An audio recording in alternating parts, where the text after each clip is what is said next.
Of Cameroon rise against separatist fighters, destroying their hideout as way of saying enough is enough so that peace returns in their community. Plus, students go back to school nationwide tomorrow for the second and most decisive term of the school year, with pupils and students psychologically prepared to give in their best. President Paul Biya calls on Cameroonians to embrace democratic principles as a way of furthering national unity. Tonight, we revisit some of the highlights of the head of state speech of the year. Good evening and thanks for joining us on the 7:30 News. I am Gladys Tata. The Five Nations Women's Volleyball Qualifying Tournament for the 2020 Tokyo Olympic Games has kicked off at the Yaoundé Sports Complex, with Kenya defeating Egypt 3 sets to 2 in the first match. Meanwhile, the second match pitting the Lionesses of Cameroon against Botswana is about to start. Let's join our reporter Baldwin Sama, who is live at the sports complex where the opening ceremony is ongoing. Hello, Baldwin.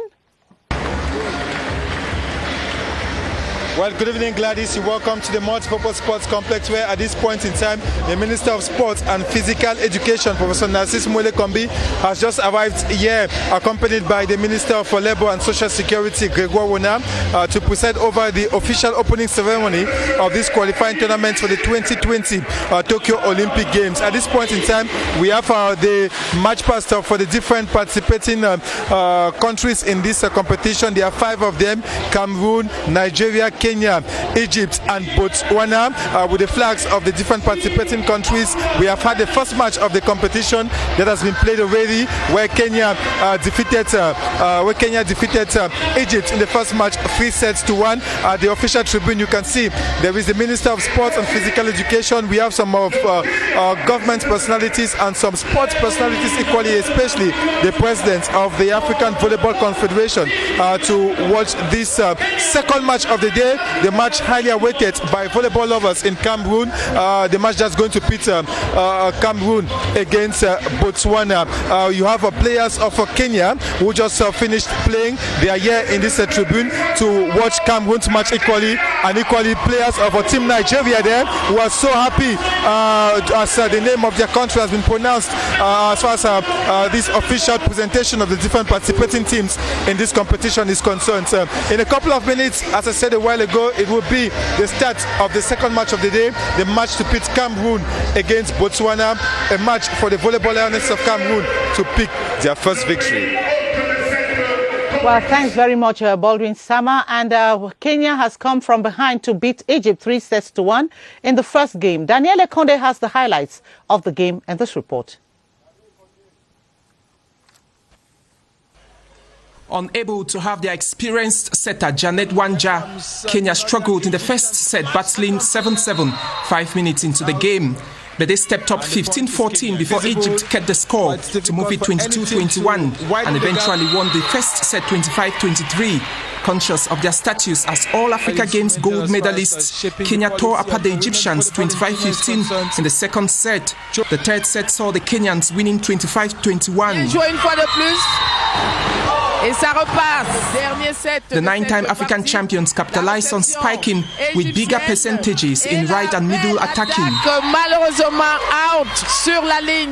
With an advantage in the game, Kenya took the last set very fast, opening a 12-4-point lead before stepping up to 19-13. It became nervy for the East Africans to get their final winning point as Egypt threatened to overturn the situation. But the Kenyans persisted to win the game 3 sets to 1.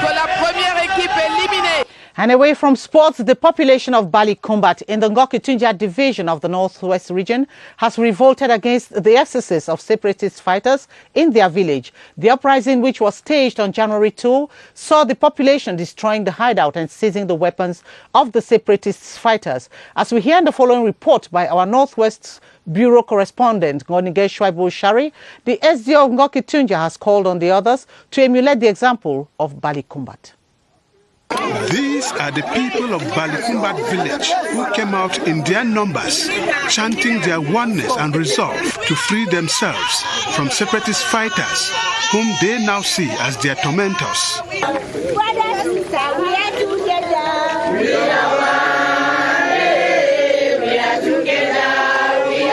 Shortly after the population stormed the hideouts of separatist fighters, destroying them and seizing their weapons, following repeated and unbearable acts of torture and extortion by the fighters. The one for key we all, but for ya we don't deny. May they take we for this day with their hand. So if something there, may we walk in hand to hand. We are gonna.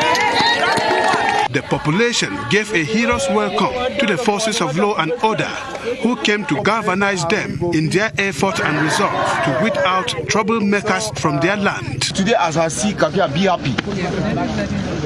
Today we there together talk, I'm so I be happy. Addressing them in pidgin English, the defense forces assured the population that their mission is not to kill the separatist fighters, but rather to help them come out of the bushes and start a normal life. We are here for them, for you, for everybody. May they come out bush, they come now. The first act of the newfound entente and solidarity between the Balikumbat population and the defense forces was the dismantling of the roadblocks mounted by the separatist fighters. That stick where they don't put them for root, we go try together now, go and remove that stick. The senior divisional officer of Ngokitunja has lauded the population of Balikumbat for their bravery and urged other villages to copy their example. They are fed up with the atrocities being caused by these activists and are determined to put an end to their movements. The Balikumbat popular revolt against the excesses of the separatist fighters came barely 2 days after the people of Bamising also rose up like one man and beat life out of 2 armed separatists who shot and killed a villager, claiming he was collaborating with the military and the administration. By midnight, curtains of the Yaoundé Trade Fair, dubbed Yafe, will be closed. Exhibitors will quit the site after 19 days of intense business activities and exchanges with the over 15,000 visitors who made a stop at the Yafe site. The 14th edition of Yafe ends tonight with organizers and exhibitors having a positive balance sheet. Cynthia Etim was there and captured the last day ambience for the 7:30 news.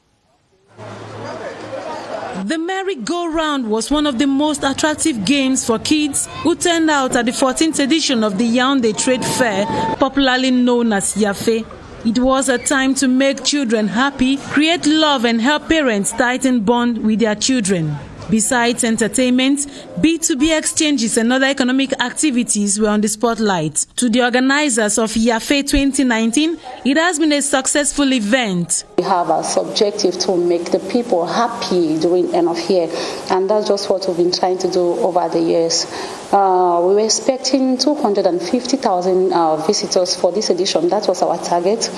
But since today is till Sunday morning, but as at yesterday, we had over 150,000, which is not bad anyway. Over 200 exhibitors answered present, though a few of them did not meet their target. To many others, it has been 19 days of favorable, real profitable business. It is our first time participating at the Yafe, but what we were expecting, we have not been able to meet the target. In a day, we sell 80 plates.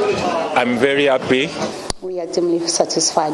One of the major innovations we had, like I earlier mentioned, was the beach volleyball, and we had e-games. 14 years and on, organizers of the Yaoundé Trade Fair, Yafe, have plans to bring in more innovations in upcoming editions. The next rendezvous is in December 2020.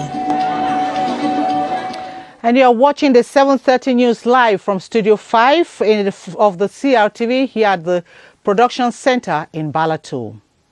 Schools reopen for the second term of the 2019-2020 academic year tomorrow across the national territory. Gilbert Ongene made a round of some schools in the nation's capital, Yaoundé, to find out how ready they are to receive pupils and students this Monday morning. His report.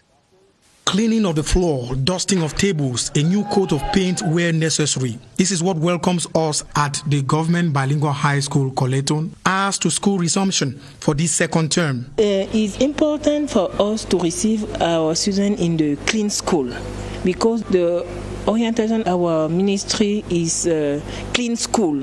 Hard work and discipline remain the key to success here. At the first time, we done our work well. We are at 72% of syllabus coverage. We are sure that we will cover all our programs before official exams. Elsewhere, at the International School Complex La Gaîté, the start of the new term is preceded by a mass to implore God's blessings on the school community. We have the habit of praying to God before school actually begins. And, we want to commit our students into the hands of God as well as our teachers so that we can go successfully and achieve excellence. All is now set for the school bells to ring Monday morning. Meanwhile, some boarding school students are already trooping in on their respective school campuses, where classes for the second term begin tomorrow. At Baptist High School Hawaii in Yaoundé, the students say they are psychologically prepared to give in their best and score better grades this term. Yoti Kaleli Songe reports on the mood. Every vehicle that pulls over here has similar passengers, students of Baptist High School Hawaii. In the absence of a car, a bike would do, or better still, walking the short distance to school, each having a luggage of some sort. Some, even though dressed in their school uniforms, carry along cell phones which aren't allowed in school. At the guard's post, nothing misses the eye. All of the sheets, as I said, they are not needed in the campus. It's one day past the school's official reopening date, so no roll call for latecomers who mark their names on the attendance sheet. We had to travel a very long journey to be here this Sunday, and I want to say that they are very, very ready. Academically, they are very, very ready because we have bought everything that they need for the start of this academic year. I've prepared them psychologically, let them know that as they have come, they will only leave this place by, say, April. Those who came in earlier have already put the shoe mender to work, while others are catching up with friends but are very much aware of their environment. When I came back, I packed my books, I've already arranged, cleaned my surroundings in class, I've already arranged, packed my books, done everything. My resolution is to actually improve and to be the best. I really pray that God should help all of us because I want to improve for my performance this year, like A grades because I'm a Form 5. In the meantime, window paints at the boys' dormitory serves as a clothesline.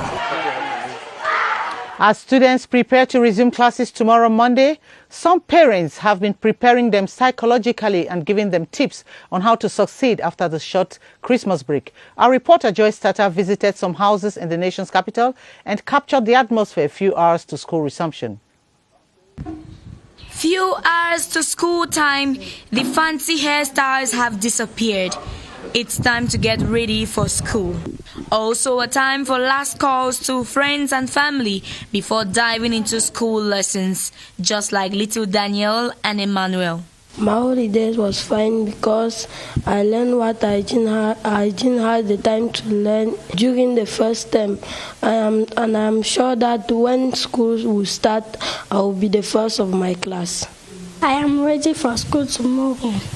Meanwhile, Mommy Ekani affirms that even though the kids have been helpful in the kitchen during the holidays, it is time for maximum concentration on their studies. Reason why Daddy verifies their books are in order. At the Njesas, it is a more relaxing atmosphere.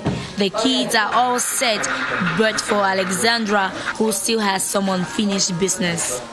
I'm copying back the plan of an argumentative essay. Even though I am vexed because the summer holidays are already finished and I wanted to continue watching television, but now I'm concentrated to start back classes. Parents and guardians are determined to watch over their children, discipline them, and ensure they study their books so that they make it in flying colors in the second term of the school year 2019-2020. And as you just listened to previous reports, primary and secondary school pupils and students begin classes for the second term on Monday, January 6, 2020, a term which pedagogues say is short, decisive with many out-of-classroom activities, compelling school officials to adjust to their school programs, while learners need to exercise concentration to increase their chances of promotion to the next level. In the following report, Beatrice Ngom presents the peculiarities and challenges of the second term. Beatrice? The Christmas and New Year break is over. Primary and secondary school pupils and students hit the road to school again from January 6th for the second term, a term considered as a decisive one both for the learners and their administrations, while the students must use the second term to sit up for those who performed poorly during the first term. The administration rather focuses on ensuring school programs are covered on time and every learner's class performance is evaluated. A decisive term it is too for students in technical schools, especially for those sitting official exams. The practical part of their exam starts as early as the second term. A term particularly short as it is characterized by a series of events. The Youth Week that comes up with the celebration of the Youth Day, where several cultural activities are organized in schools, and the FENASCO Games, two important activities that keep children out of the classrooms as lessons are interrupted. Learners need then to craft out their own measures to deal with these out-of-school distractions.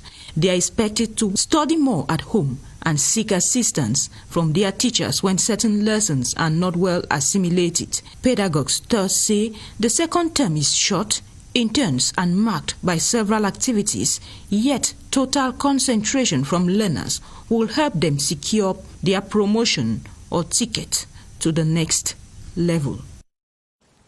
The National Gendarmerie Road Safety Task Force continues a special monitor, control and punish campaign to curb road accidents to the lowest level possible before, during and after the current festive period.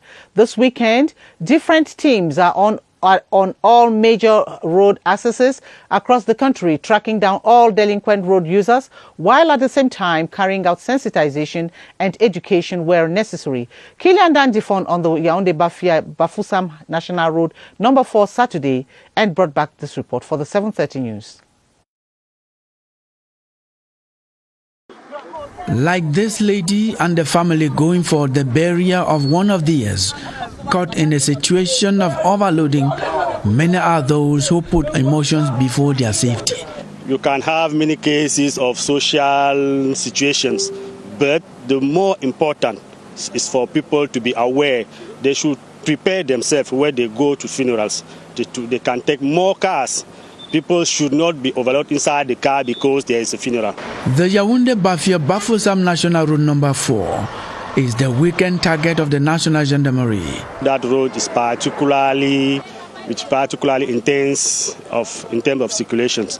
So our hierarchy ordered us to make sure that people are well aware of the fact that in this particular period where school has to resume, they should keep they should respect the rules.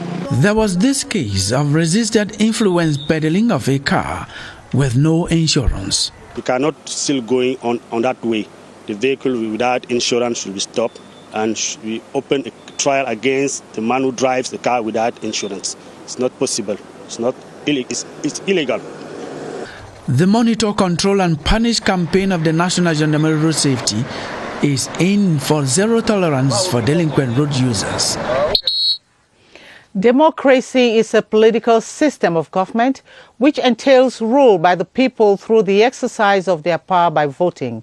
Cameroon embraced the system in 1990 when it introduced multi-party system, and since then, Cameroonians have always expressed the choices of leaders through the ballot box.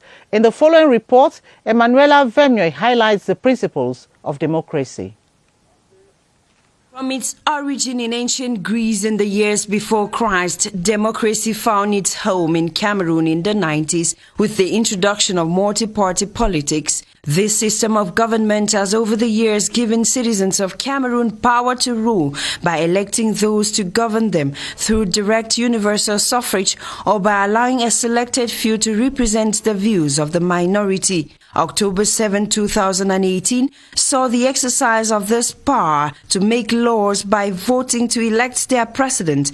And on February 9, 2020, they will again do same in municipal and legislative elections. In recent times, Cameroon's democracy has been put on the line. The contestation of results of the 2018 presidential poll, marked by unauthorized protests and violent clashes in Cameroon and by Cameroonians abroad, stains the image of the nation's democracy. Acting through the ballot box, Cameroonians have always elected their leaders, who are thus bound by this act to be accountable to them. Thus the principle of transparency. But it matters not if the minority doesn't identify with the elected individual. The proclaimed results are to be recognized and accepted by all. President Paul Biya's end-of-year message to the nation put things straight. Quote, "Unfortunately, a minority in Cameroon and abroad seem to have forgotten the rules that govern life in a democracy. Needless to recall that the sole arbiter in a democracy is the sovereign people. What a way, therefore, to refresh the minds of Cameroonians on the principles of democracy. A month to another election in Cameroon." The only referee in a democratic exercise is the sovereign vote of the people, whose verdict must be accepted by all.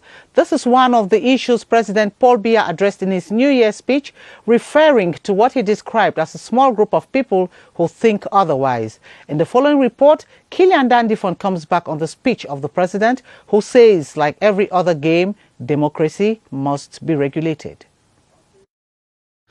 In his New Year speech of December 31, 2019, President Paul Biya, among many national issues addressed, offered a revision lesson on democracy to those who disregard the popular vote as the rule. We have been able to make remarkable progress. Unfortunately, a minority in Cameroon and abroad seem to have forgotten the rules that govern life in a democracy. Needless to recall that the sole arbiter in a democracy is the sovereign people. When the sovereign people make a choice through free and fair elections, and the results are proclaimed after review of petitions, such results must be recognized and accepted by all. Experts and analysts in the domain underline that, as a social construct, democracy should be an enabling system of governance for tolerance and living together. In a community, democracy includes all social, economic, and even cultural values, which become a social construct that is participative and interactive by people of all walks of life in the democratic game. And such a political game, like every other, must operate under regulated rules. Democracy must be well framed and regulated by mechanisms and instruments that enable the actors to pull on in such space without constraints, and above all, never to get themselves into the anarchical democratic practice. In a state of anarchy or war, nobody is an absolute winner. Why don't we then focus on the things that unite us?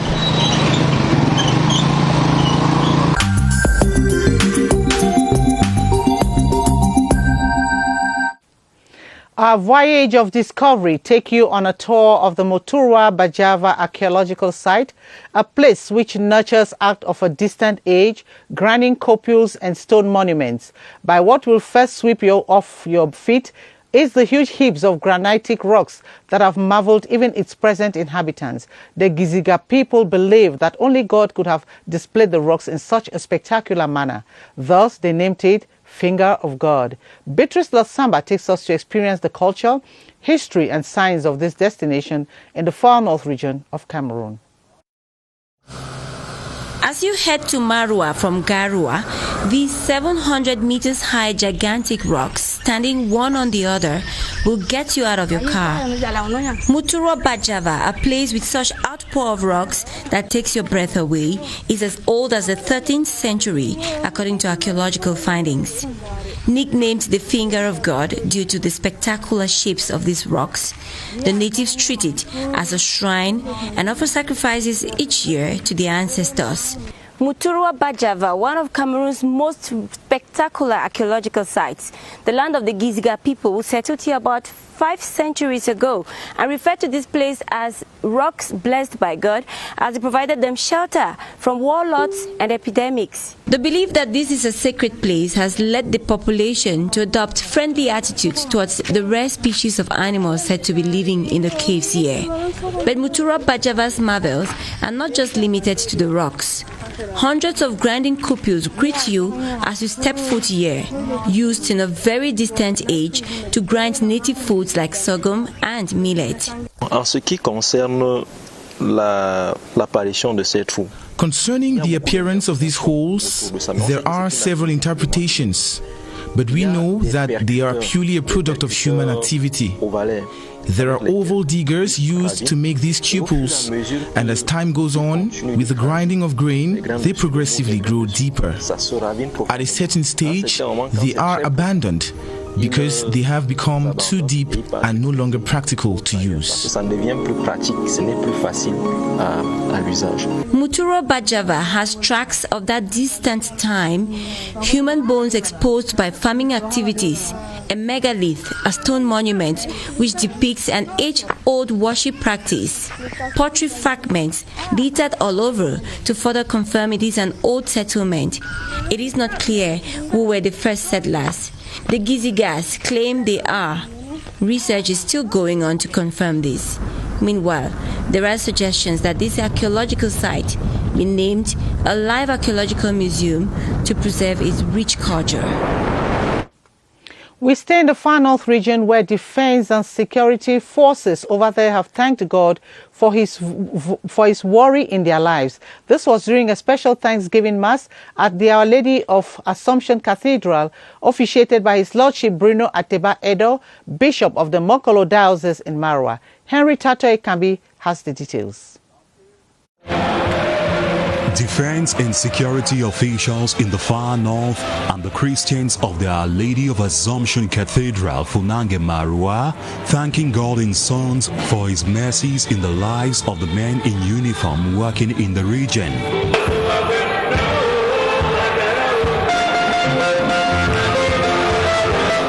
During the special Thanksgiving service, combined with the Feast of the Holy Family, the Bishop of the Marwa Mokolo Diocese exhorted the Christians to pray for the defense family. Our family need our prayer, our spiritual support, and love, unity, and pardon in our country. Initiated by the chaplaincy of the 4th Combined Military Region, the Thanksgiving Mass, which is the first of its kind, served as a moral and spiritual booster to the forces that are confronted with the Boko Haram sect daily. This celebration gives to defense forces a great opportunity to be ready, to prepare the family, and to be ready to go forward. The Bishop of the Marwa Mokolo Diocese also exhorted the Christians to cultivate the attitude of gratitude as well as pray together as a family. CPDM supporters in the Nyonganso division have kicked mobilization into higher gear to achieve positive results in the coming twin elections. They met in Balmayo this Sunday under the chair of the Deputy Secretary General of the party, Gregoire Owona, a son of the area. As a family, they sought their differences, mobilized financial and human resources so as to go to campaigns in undivided ranks for the municipal and legislative elections in the Nyonganso. Beatrice Lasamba tells us more. The CPDM party house in Bamayo was full this Sunday when the ruling party supporters of the Nyonganso division of the Central Region answered the call to rally. After some disagreements with lists of candidates retained, party supporters of the entire division wanted to say their minds, sort out their differences so as to look ahead. and as in a family gathering, each had a say. Having watched their dirty linen, the next preoccupation was mobilizing funds for the campaigns coming up in 2 weeks or so. The near-future campaigners have also been strategizing on how to go to campaigns, agreeing that the proximity strategy was key. We want everybody to go and vote.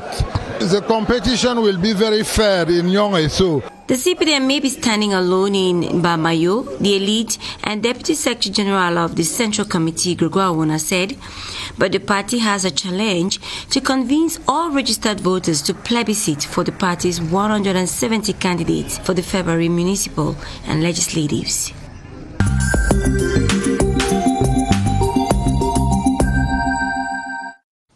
Our artist for the week is called Gomo Tu.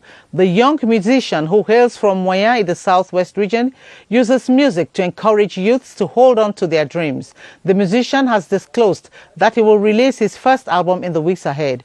Joyce Tata has his profile.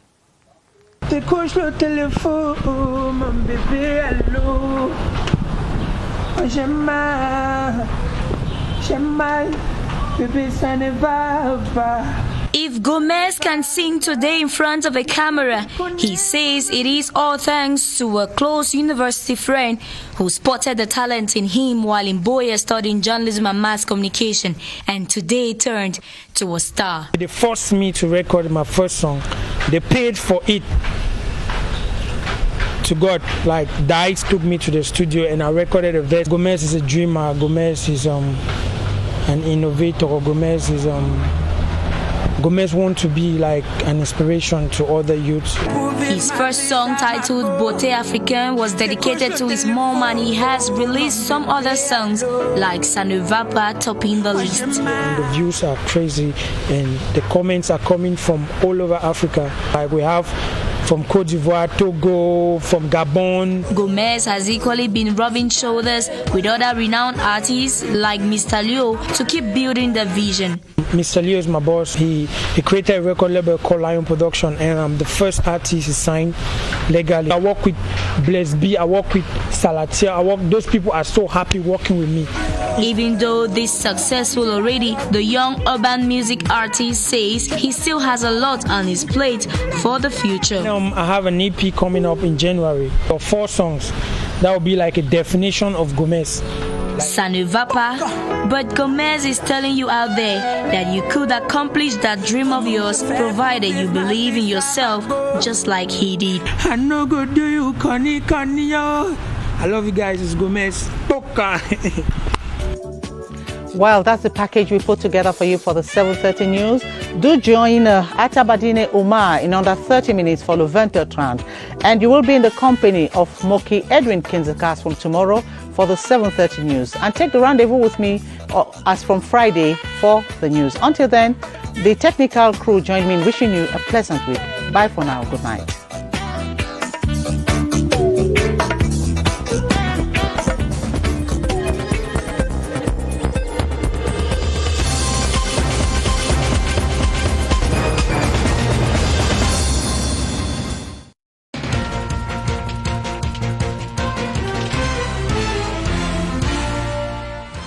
Provisional electoral registers are available for consultation. Have you noticed any errors or omissions on your personal details? Cases of multiple registration or deceased loved ones? Well, wait no more. Report to the Lekam Council branch where you got registered, and our field staff will do the rest. Let's work together for the establishment of a credible electoral register. This is a message from Elections Cameroon.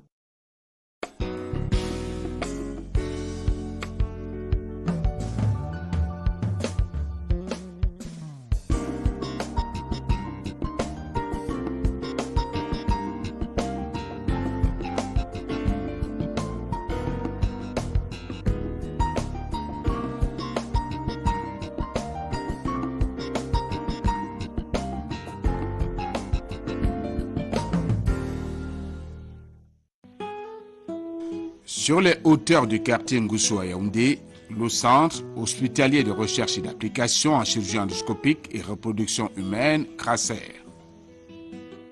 Porté par les mains de sa marraine, la première dame camerounaise, Madame Chantal Biya, le crassaire sort des fonds baptismaux le 6 mai 2016. 3 mois seulement après son inauguration, les 3 premières naissances. Dieu peut tout faire. Ça, c'est un miracle de Dieu dans notre couple. Merci à la première dame et à son époux. Nous avons prié, nous avons cheminé ensemble parce que c'est un élément essentiel dans cette procédure. C'est la joie immense. Oui, très très contente. Très grande fierté. Et nous remercions le Seigneur parce qu'il a vraiment montré qu'il est tout-puissant. 30 ans d'attente d'un enfant et il arrive, on n'avait plus de mots. 3 années après ces 3 premières naissances, nous allons sur les traces des premiers bébés du crassaire, avec une question en lame de fond: que sont-ils devenus? Un cri, une douleur, un bruit, un cœur très doux, ami, un cœur qui... Première escale, Assa, à 80 km environ de Yaoundé. Au quartier administratif de Sa, le couple Belebor nous accueille. Je voudrais m'arrêter.